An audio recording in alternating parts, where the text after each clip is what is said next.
Somehow, in the year 2024, people seem still confused by the fact that a system that allows people to own things and keep more of the fruits of their labor results in more prosperity than the alternative. What a shocker.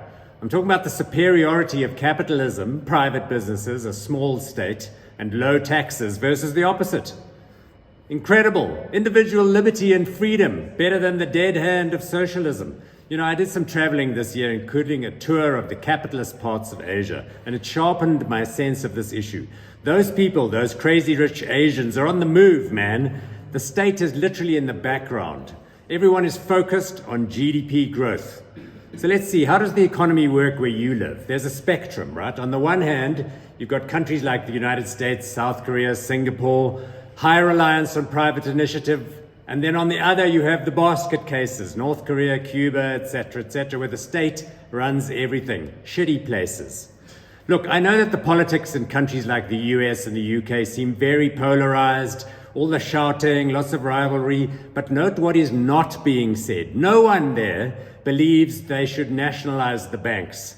No one thinks that private sector jobs are unimportant. They know where the tax revenues come from. Here in South Africa, of course, we're not so lucky.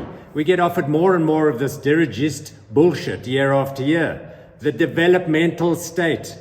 But meanwhile, we've got no electricity, no water, and the ports don't work.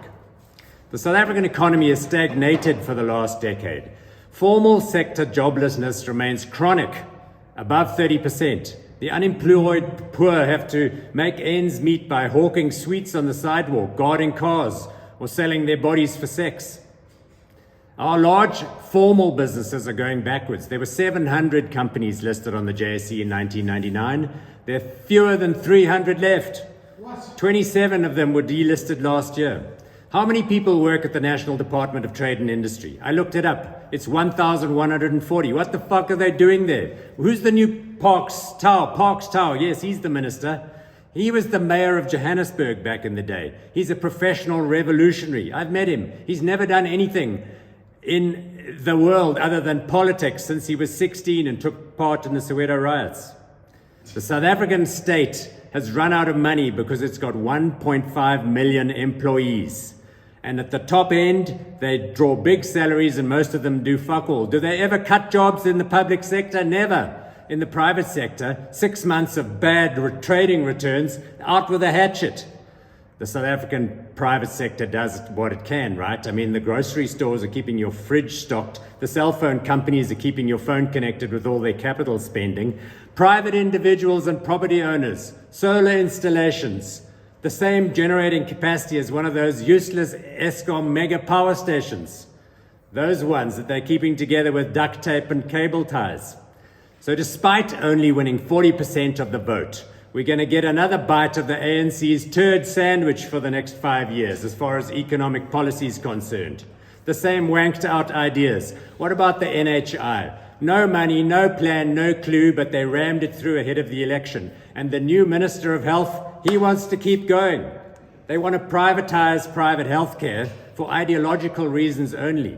Medical schemes are solvent, efficient, provide coverage to 9 million South Africans, 70% of whom are black South Africans.